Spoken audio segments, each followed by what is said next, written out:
So we got that on. Natalie, nice to have you here today. Thank you for having me. I'm super excited. Good. So, we were talking a little bit. Hi, I'm here. Oh yeah. How you guys doing? I've been really used to like just doing one-on-one, and I got somebody on my corner here. It's also a little awkward an adjustment. We'll figure it out. So we have Eddie here. We had Eddie here last week, and he's going to come hang out. I don't know if you know this about me. I'm kind of a big deal. He's a big deal, they say.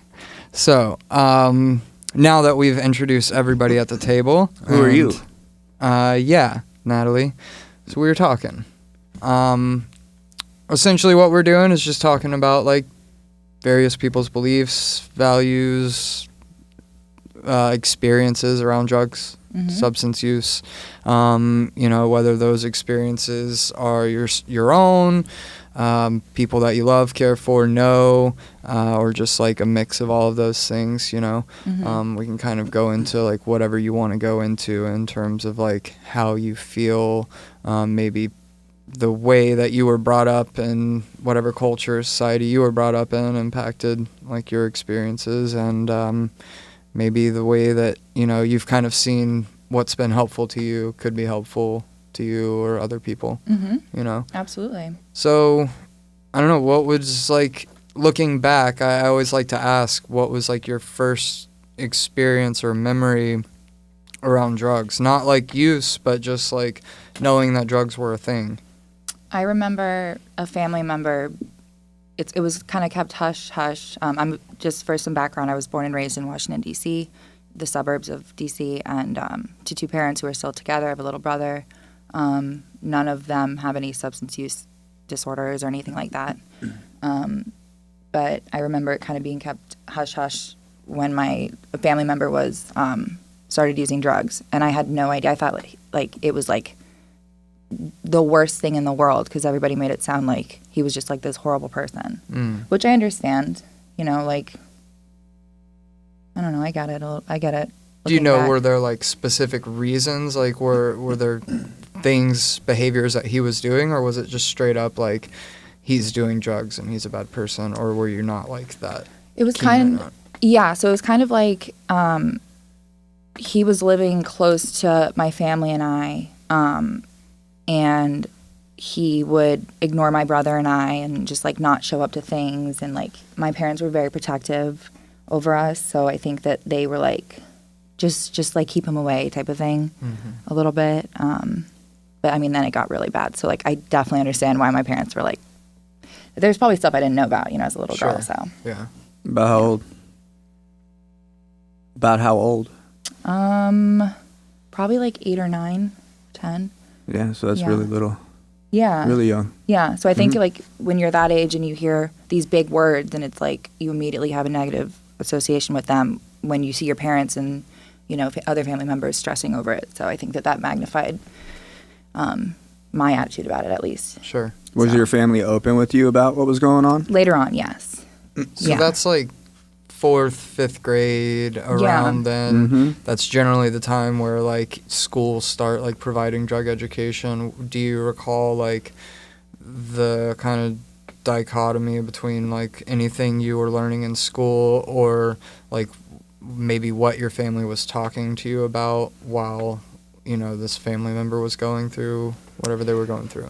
A little bit. And also other family members were afflicted with this disease. But, like, I'm telling you, like, growing up, it was like La La Land. Like, I got everything handed to me, every single thing. I grew up with a silver spoon in my mouth. And, like, but that's really how it was where I grew up, in Arlington. Affluent like, area. Relatively affluent, really, like, no heroin, no blah, blah, blah, Right. It's more like rich kids in a basement passing around, cocaine. Like.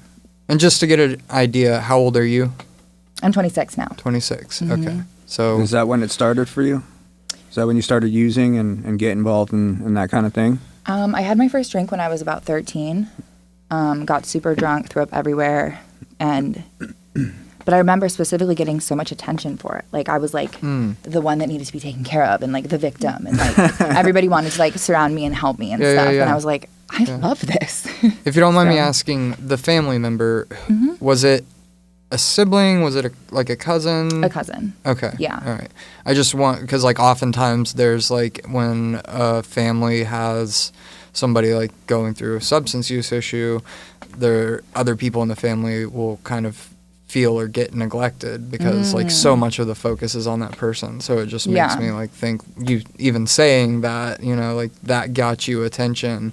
But the fucked up, or we're No, allowed no, to say yeah. bad words. The fucked You're up good. thing Please is do. like, so I never was like, oh my God, I'm being naughty by drinking alcohol, because it wasn't heroin, it wasn't meth, it wasn't any of the quote unquote bad, you know, like stigmatized by society drugs. It was an accepted drug. So Right. I guess that's And important so to that highlight. that played into that early on for you. Mm-hmm.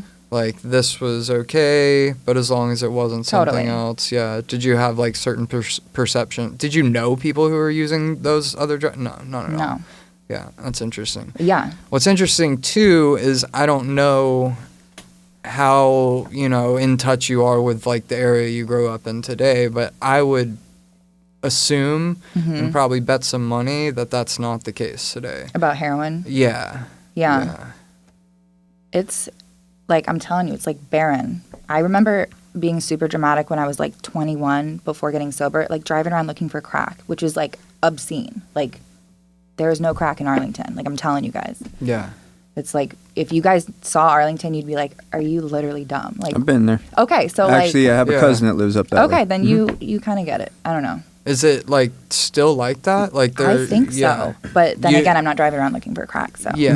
That, and I mean, Out of touch. that just, I think, probably speaks to like the way drug use is in affluent areas versus the way drug use is in like not affluent areas. Totally. Like it's out in the open when people are out in the open, but there's a lot of drug use. Like I always say, I've probably said it on here a few times, there's a shitload of cocaine on Palm Beach Island. Right, you know? exactly. But That's what I'm nobody's like, saying. nobody's getting arrested for it. Yeah. People don't, you know, It's not necessarily crack. know about it. Yeah. There's probably a lot more of it going on than you probably realize. Yeah, but Yeah. I do want to say, like, it's definitely, you know, the whole heroin epidemic hit the white population so aggressively because a lot of the let me say think how to say this. So I remember reading something and it was like statistically a lot more white people have insurance, therefore they're getting prescribed more pills and opioids. Yeah. Because I was like, why is it disproportionately affecting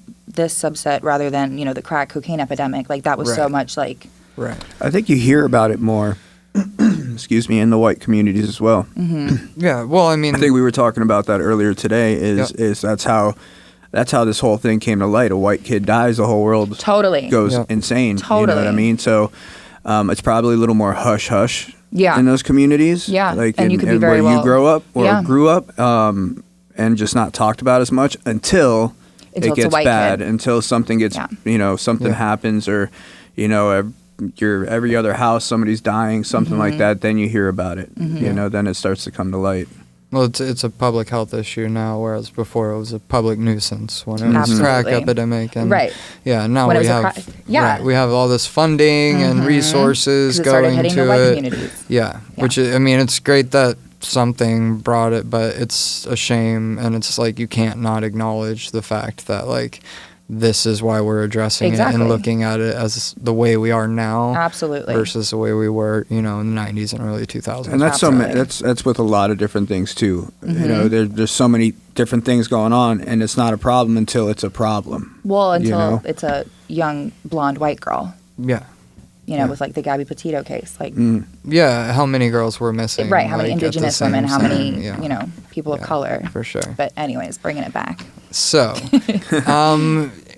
what you mentioned like the heroin epidemic and like stuff going on in your community or not going on in your community. Mm-hmm. Where did like substance use start to take over in your peer group? Or, you know, was it just alcohol for a long time? It was just mainly alcohol for a long time.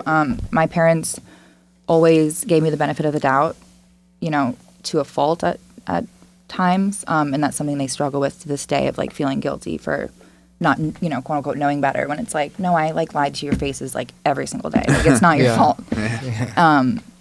So my parents would let me have like house parties and like my parents were like the cool parents, and like we had the big basement with like my feet prints on the ceiling, like just like crazy shit. Like a Fleming party was like a party. So So were they they were accepting of you drinking? They looked like the at other the way. house? Yeah. Okay. yeah, and I can't blame them, you know. Yeah. How do you think that impact? Like, do you if looking back, do you think that would, if they hadn't done that, it would have changed anything? Do you think you would have just like engaged in those behaviors in a less safe way? I think I would have found more unsavory people, probably older people, to do it with. Yeah. Yeah. If that makes sense. Yeah. Where it's like accepted more. Sure. Yeah, I mean, if we're gonna do it, we're gonna find a way to do it. You know, that never stopped me. Yeah, but You like know? my group of girlfriends were very much like not like me. Like they didn't think it was like super fun and funny to get like blacked out and like not know what happened to you. Okay. I thought it was funny until it wasn't. Yeah. You know, like Yeah. but starting out, I Yeah. was like, oh, I'm the party girl. I'm like, you know, Miss Popular. Sure. That kind of thing. Yeah. I think that it's interesting, like the whole thing you talking about, like drugs not really being a thing, and you know, with something like your parents kind of looking the other way or whatever. Like in my high school, like my experience, I could get just about any substance far easier than I could get alcohol. Really? Yeah, with Oh my alcohol gosh. being like legal and regulated, Yeah. and like the People really didn't want- the yeah. just about the. I mean, I got moonshine like a time or two, Oh my but God. like no, it was much easier to get LSD, mushrooms, you know, obviously weed, just about anything than alcohol. And in my high school, there was like kind of a common narrative that the high school, it was called Brookwood. I went to Collins Hill. This high school, Brookwood, was like the more affluent area in my community, had a lot more like rich kids and stuff. And the narrative in my school was like those were the kids doing cocaine and heroin because like they could get it. And I like knew for, you know, some instances that was the case there. Like we kind of looked at it as like their drug use was like a step ahead of ours. But I just think it's interesting like when alcohol is available because like maybe there are adults around and like you don't have to look to other things or go out of your way to like obtain something else. I don't know. Yeah. But when did it kind of start to become a problem, would you think? Probably like 15, 16, 17. And then when I graduated high school, it was like crazy. Yeah. Yeah. It's pretty young. Yeah. It was pretty young. Yeah. So something about my story is it involves sexual abuse at a young age, right? Okay. So I know that had a lot to do with why I needed to feel this victim mentality and like have that reinforced over and over and over. So I've done a lot of, you know, therapy and soul searching and stuff, and that's really I think that there's a complete correlation between the two. Yeah. You know. Yeah. So. Okay. So what made you like figure it out? How did you figure it out? What happened? Yeah, how Like- long did that last before you were like, I'm done. I need to do something about this. I mean, I you're got- 26 now. Yeah, so. I got sober And when what I was your 22. sign that let you know that it was time to make a change? Something really bad happened to me. You know, sexual abuse. I was actually gang raped in a frat house right before I went to my first treatment center. Jesus So- Christ. Yeah. So after that, I was kind of like, that's low. I don't think that's like normal to like happen to people. Like, yeah, it happens, but I'm like, maybe I'm not doing something right here. You know, it's like, maybe I should do something about this, you know? So yeah, And what was that? go to treatment. Yeah. Yeah. I mean, I just like went off the deep end after that. So it escalated from there. That wasn't like Pretty you're much. like, okay, Pretty much. Like, tomorrow I'm making a change. You kept going after that? kind of for like a couple months, and then like my parents were like, family therapy, like, hello, like we're gonna take away your car, and like I'm like, well, that's disgusting. You would rather like me be homeless? Like you're kicking me out? That's disgusting. You guys are horrible parents, you know? And they were very much like, oh my God, you know, I don't Yeah. think they would ever go through with it. Yeah. Because they don't have any experience with, you know, addiction Right. with their young daughter. Right. And fortunately, you had the resources and the insurance to be able to Yeah. go to treatment. I assume probably a nice facility. Yeah, my first treatment center was in Texas. Yeah. Okay. Yeah. And how was that? How you said first? How many treatment centers? About 5, including residential and PHP. Okay. Yeah. Within what amount of 2 time years. frame? Yeah. Yeah. Maybe 6. So you did like the shuffle thing, Yeah. kind of the in and out, and Yeah, but until I came to Florida, I didn't get it. right. I was in and out up north, like in Okay. Pennsylvania. But going to Texas, it was. I remember they took away all my makeup, and I was like, "This is jail. Like this is prison. I cannot Yeah. endure this." Not the makeup.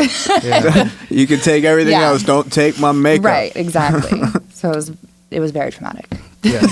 Did they do that just for you, or was that something they did for all the women in the treatment facility? Well, to be honest, I'm being dramatic because it's like a couple of my little makeup things had like mirrors on it. So I couldn't bring in mirrors. Oh, that makes So sense. they took, I'm just pretending like Yeah. they singled me out because I felt very singled You out. left out but that one key I piece know. of info. So they probably did it for everybody, but Yeah. I'm a victim, so. Sure. So what changed between the Texas and your treatment experience up north to down here in Florida?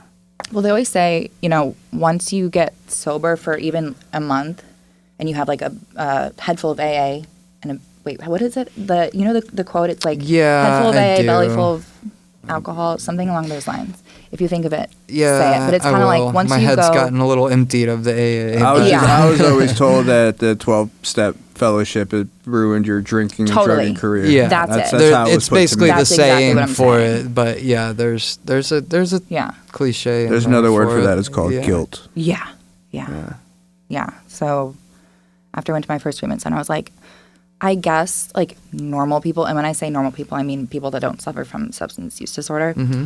Normies. Normies, right. They probably like don't accidentally go to rehab. Like you might have to have like one little tiny problem if you're going to go to rehab. So I'm like, maybe I do have like a tiny problem, Yeah. you don't just end up there, Was it your choice to go? No. Your parents? I didn't want to go to Texas. Your parents Like, what do I kind of look pushed like? you into it? Yeah. Bet you're grateful for that now. Yes. Totally. Yeah, but it didn't work out until 5 treatments later, right? Yeah. So, I mean, at the end of the day, you had to be ready when you were ready. Absolutely. But that planted the initial seed. Sure. For sure. And it made it harder for me to get away with things because my parents were like, we're watching Yeah. you Yeah. a tiny bit more. I was Yeah. still pretty sneaky, but You talk about the head full of AA thing.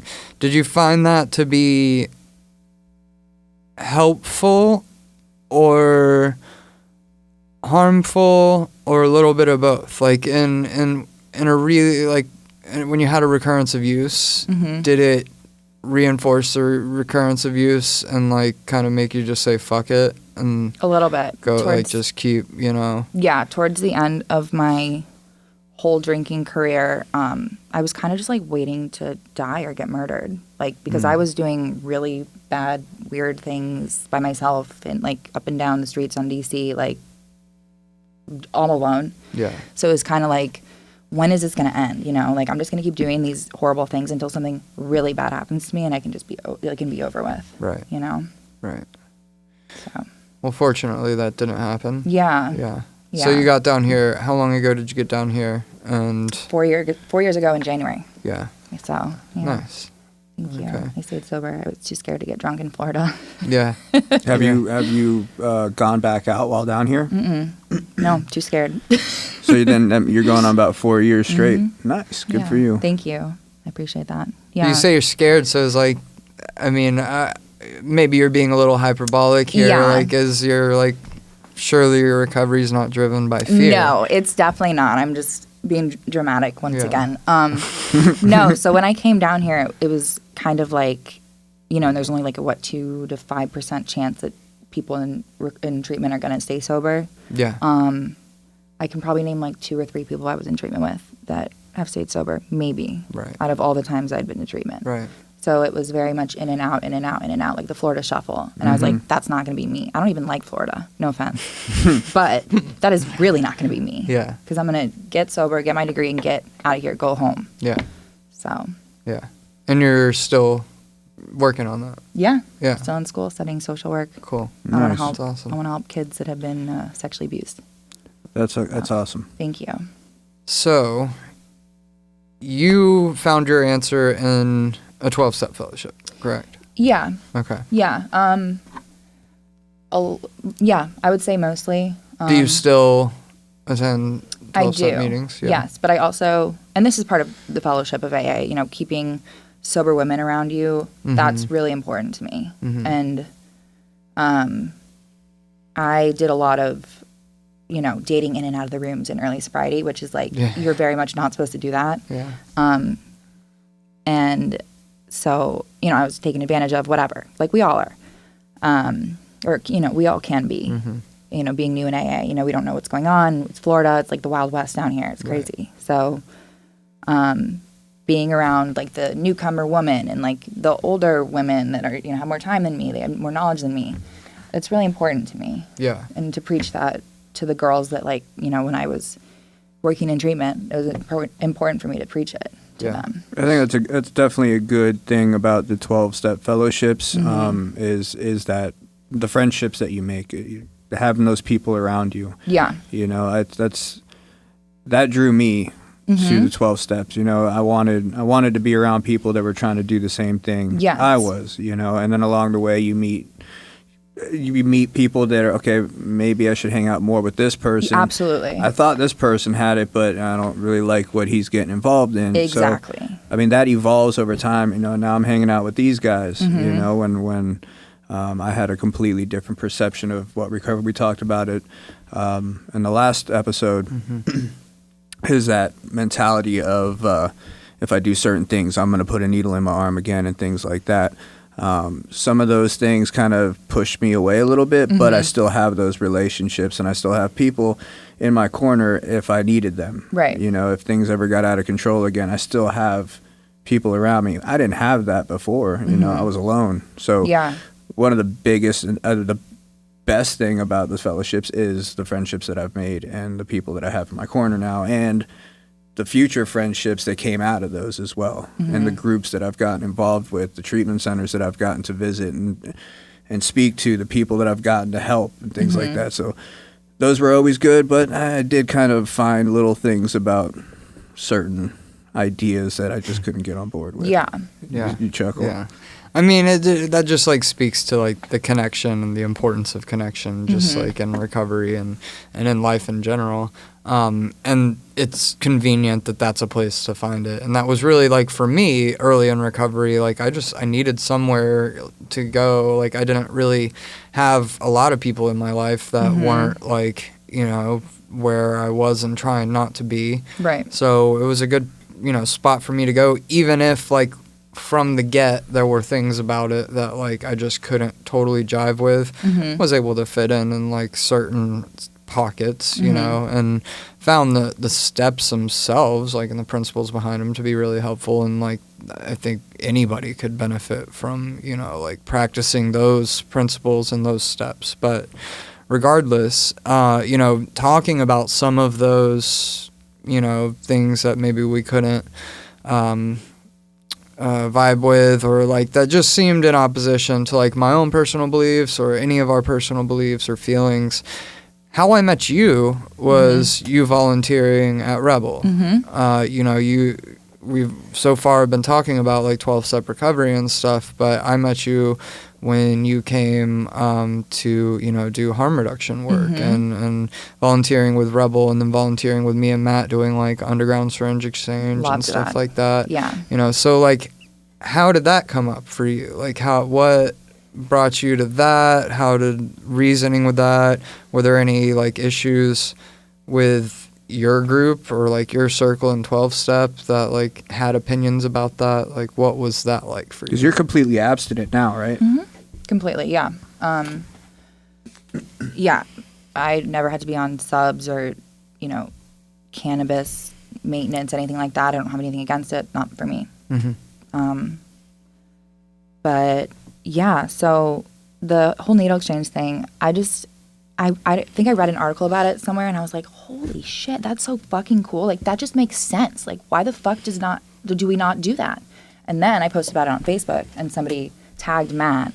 Yeah. And then I hit him up, and that's how we got into that. Cool. But I was like, when I read that concept, I was like, something in my head snapped. I was like, why do we not do this all over the U.S.? This is like insane. Because it's still taboo. Totally. And that's why we do what we're doing here. We want to open up that conversation. Totally, yes. Which is like so badass and so cool. And I was like, let me just get in there a tiny bit, just do what I can. It's been so successful in other countries. Right.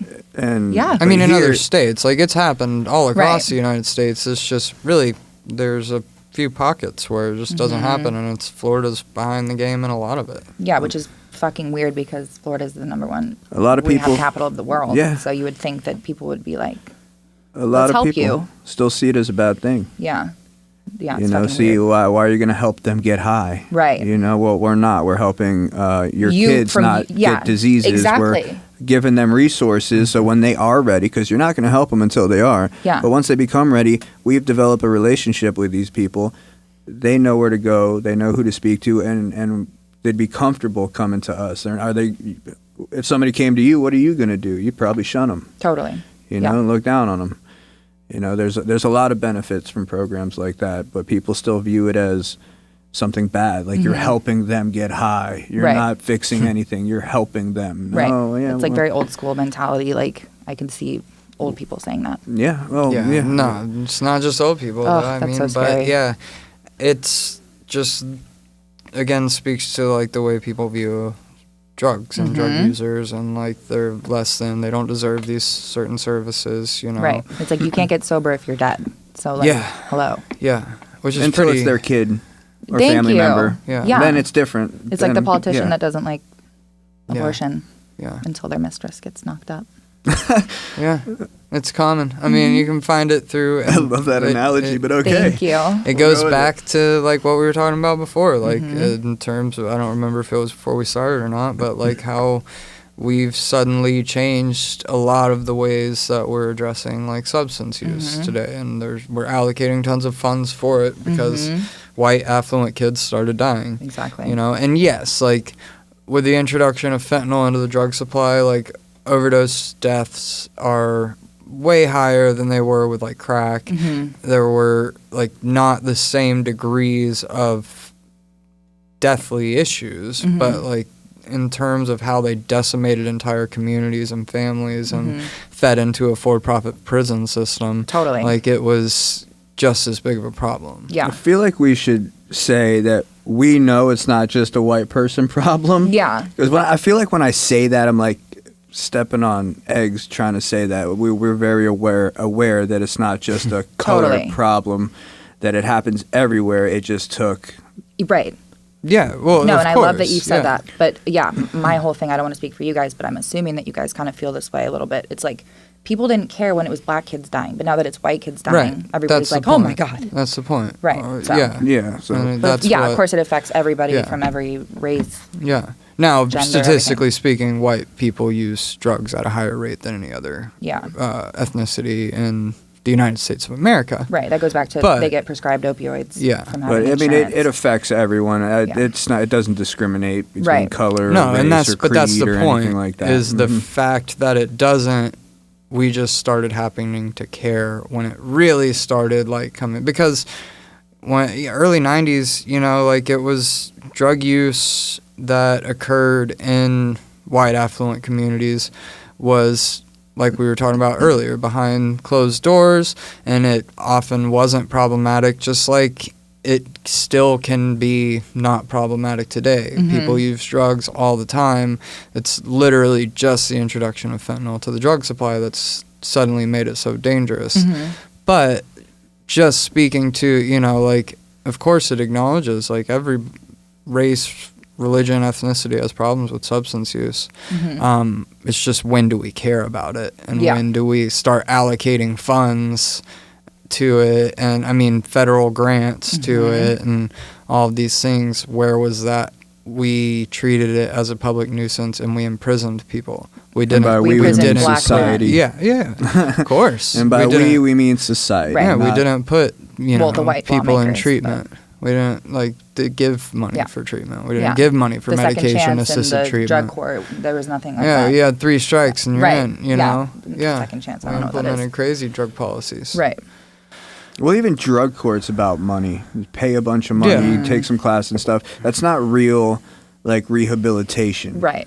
You Agreed. know, like, instead of taking someone to court, punishing them, telling them that, oh, we're going to do this for you, pay us all this money, take a class here and there, and you can go on your way. How about something real, something where they actually have to work on themselves? You know, the three of us here, we had to do something to work on ourselves to get to where we are now. They don't do that with the court system. It's about punishment. Right. It's supposed to be about rehabilitation, but It's not how do you rehabilitate somebody who's using drugs by throwing them in jail or putting them in some drug program that does nothing to work on the mind? Well, and you put a blemish on their record that doesn't allow them to get any kind of career or any kind of life path in the future, and then there's I mean, they keep them in a cycle. It's perpetuated. And personally, for anybody to like try to suggest that it's not intentional to some degree is just out of the realm of possibility. In my mind. To become a felon for one pill, let's say. Yeah. That's not. Or a bag of marijuana. Yeah, I mean, that's. No. That's not helping anybody. Fuck no. You know, you get caught with one pill and now you're a felon for the rest of your life. Right. You can't vote, can't own a gun, can't, you know, can't get a job. Right. All over what? One little pill? Yeah. Well, or, I mean, and then like we've talked about it on this show before, but you know, the varying degrees to which that one little pill or whatever put in its place can be.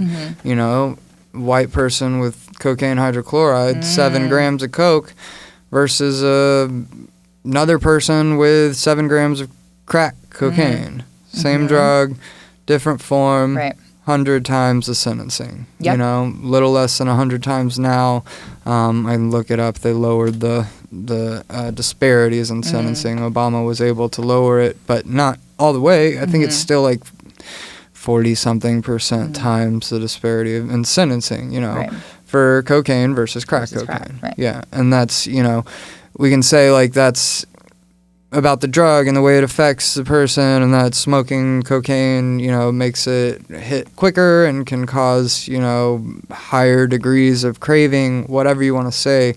You can smoke cocaine hydrochloride. People freebase it all the time. Yeah. It's where the line is just who typically uses it and where it's typically used. And there's very little crack cocaine on Palm Beach Island. There's very little cocaine hydrochloride on Tamarind. You know, that's just the way that our society has addressed drugs and the way our drug it's totally disproportionate. Right. Well, they're focusing on the drug itself rather than looking at this as some kind of maybe a mental health issue or something like that. If we viewed it more from the psychological standpoint rather than the actual drug itself, like you were saying, oh, you get more for this drug than this drug because of this, because of that. Doesn't matter what the drug is. There's something going on in the person's mind, and that's what needs to be addressed. Yeah, that's where we need to focus. We need to focus on changing someone's thinking. Right. We can change the way somebody thinks. Where the head goes, the body will follow. Right. So if we can work on this person's mind, we can step away from that drug a little bit. You know, as we work on it, we'll step further away from it. Change the person's mind, change the way they live. Yeah, I mean, that can definitely be helpful. And that's like basically the approach we take to treatment. But that's, I would also probably say that that's a very small part of it. Like, you know, we were doing, like when we were doing outreach this morning and like talking to some people on Tamarind, there was like a World AIDS, it was like a World AIDS Day event. So there was a bunch of different organizations there. And so like, you know, Rebel had the flash bus there. This morning? Yeah, it was earlier. Invited? Sorry, I should have told you about it. It was, you know, just a little event and stuff. But it's clear, like there, you know, in speaking to a lot of people experiencing homelessness, there is a high degree of like mental health issues and stuff. But like that is a very important part of it. But it's also like just the way that we address, you know, there was a period where we just swept up everybody off the streets and threw them in mental health facilities. Right, and then the lobotomies were created. Right, to there get were rid of all people these different issues with that. You know, we need to address the way that we approach it in general, and mental health being part of that for sure, but just like creating opportunities for people, allowing, you know, again, not destroying their lives because they tested positive for a substance or, Mm-hmm. you know, whatever it be, got caught with possession of this substance or that. You know, there's a lot that goes into it. We've talked about Portugal on the show before. Oh, cool. Okay. You know, very little bit of that money that they reallocated from, you know, destroying people's lives on a war of drugs went to treatment. Some of it did. Most of it went to like grants, small business grants, like loans for people to get purpose, you know, and it wasn't like you have to stop using drugs immediately. Like it was just creating opportunities, because that's what they found is, you know, really what is helpful for somebody.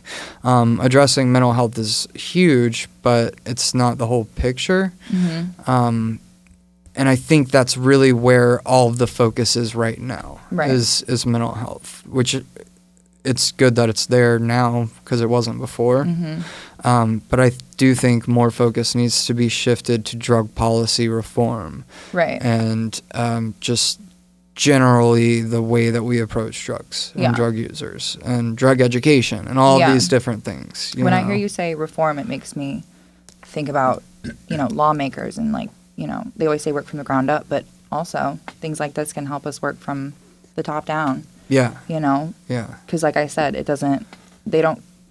many people don't care about things until it's their child or spouse or things like that. Till it affects them. Yeah. Yeah. And like growing up in DC, I'm very interested in politics, of course. Not that everyone who grows up in DC is, but I got the bug. I don't know. Yeah. So I'm very motivated in that regard, to hit the people who, you know, make these laws and make the changes. I don't know if any of that made sense, but no, yeah, of course. You know, the word reform makes me think of, you know, politics and people in power. So yeah. So has activism like played a role in your recovery or your life, like in general? How so? Like as far as drugs or just activism in anything? General? Yeah. Yeah. So I'm very involved in the Black Lives Matters movement. I've been involved with them since I was like 16 or 17. Very involved in women's rights. I think the best day of my entire life was the Women's March of 2016. Yeah, that was a big one. Yeah, when somebody got elected and people were mad. Was it 2016? Yeah, that was I should probably know this, but it was. It was like the best day ever. That was so much fun. So things like that, very liberal, very that kind of thing. Yeah. Yeah. I mean, and it's like most people would say that like a view of reforming drug policy and not throwing people in jail is a very liberal view. Totally. And in a lot of ways it is. Not to like ignore the fact that even Democrats were a huge part of the 90s, like drug policy bills that threw a lot of black people and minorities in jail. I know. At a disproportionate rate. It's embarrassing. Of course it is. Yeah. But any activism in drug policy or anything? Well, I mean, I'm like a Facebook poster. Yeah. So like I count that like spreading the word. Sure. You know? They call those influencers. I'm an influencer. There what you can go. I say? There you Always go. have been. No, I'm just kidding. Yeah, I mean, Facebook talking about it. I will not shut the fuck up about anything. So like, you know, drug reform laws. Yeah. Great topic. Yeah. You know. Yeah. Put that right up with abortion. Like I'll talk about that for an hour. Right. And just talking about it, starting the conversation, because it's like you said, such a taboo subject, and you know, substance use disorder in general is just fucking taboo. But the more you talk about it, the less secretive it is, and less power it holds. So that's why we're having this conversation. Love that. I do feel like it's one of those topics people avoid. Yeah. Nobody wants to talk about and it. same with sexual assault, you know, and that's another reason why I'm so outspoken about it, and I want to talk about it, and like that's what helped me in my recovery, talking about it, hearing other women talk about their you know, experiences. Right. So yeah, I love the concept of bringing things to light. Yeah. You know. Or if people do want to talk about Totally. substance use, you know, they want to talk about it in one way. Right. You know, like the junkies, throw them in jail. Yeah, then Well, I drugs are think bad. that depends on what side of the fence you're on. Well, I mean, You know, in a general sense, it's the narrative that drugs are bad, and like even if like we like have certain, you know, areas that are progressive in their language with like substance use disorder and all this stuff, they still want to look at it as a very black and white thing, where like people who use drugs have problems with drugs, and then they need to put in work to get better.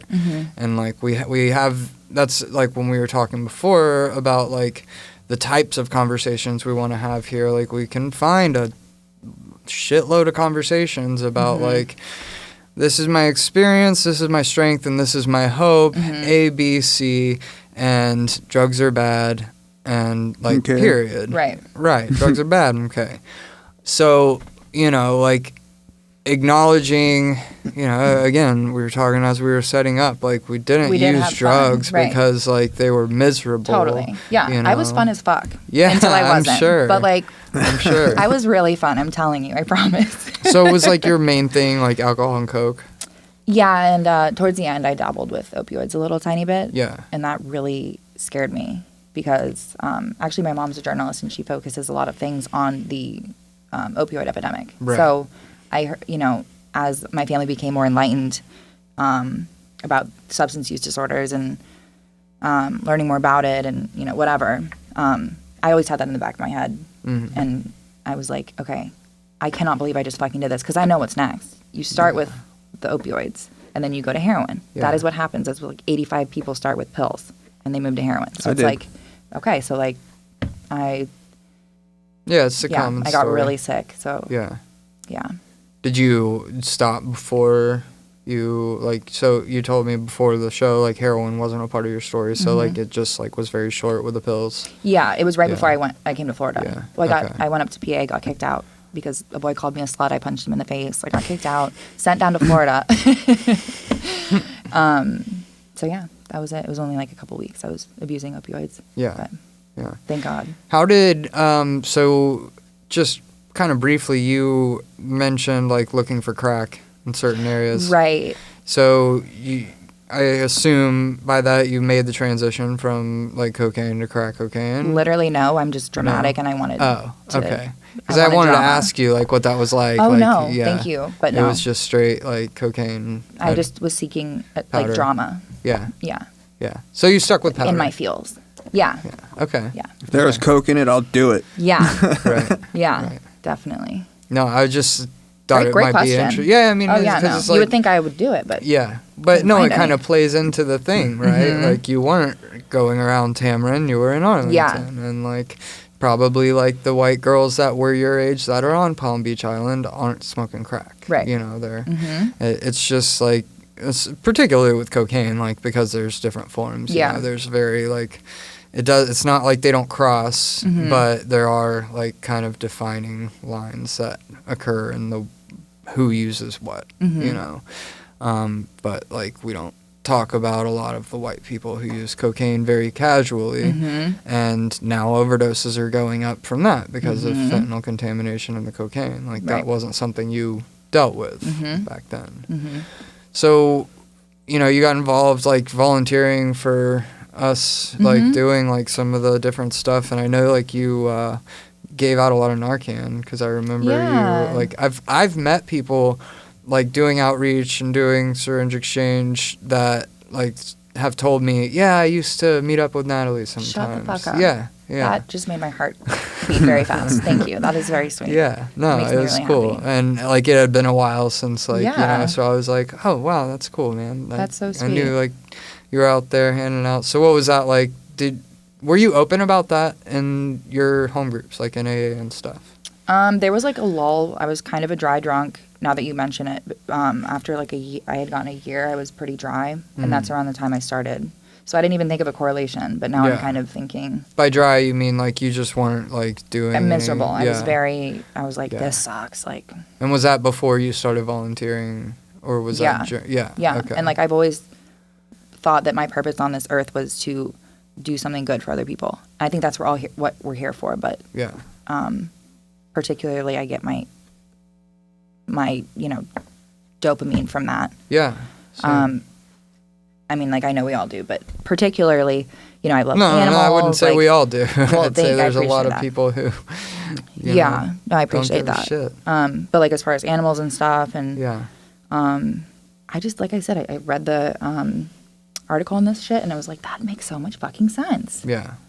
So, did that answer your question? Yeah. I can't remember the question. Yeah, I think so. Well, if you want to, you could always volunteer again. I we would got love the bus to. going and stuff. It'd That's be so cool to have you badass. back for sure. I would love to do that. Yeah. Isn't there a winter Definitely. thing coming up? Yeah, we got a Winter Fest on the 18th, I think. We'll clarify that on the next episode. But yeah, if you want to come by that, bring Totally. your dude. Is it on the Yeah. website? Yeah, it's on Rebel's website, on our Facebook page. Is that rebelrecoveryfl.com, I believe? Yep, rebelrecoveryfl.com, Facebook page, Rebel Recovery FL. And you can find information on the RAD program at Resilience Against Drug Deaths, RAD, on So you can always Facebook. find out when they're doing something, and Yeah. Yeah. Totally. you can always be part of it. I love that. Thank you guys. Hell yeah. No, thank you for coming. Absolutely. And let's not be strangers. Don't stay away for so long. No. Yeah. I'm going to get back into this. This shit's awesome. Yeah. Yeah, for sure. Be cool. Thank you. All right. Well, thank you. Thank you guys. This Thank was really you. fun. That was Yeah. good.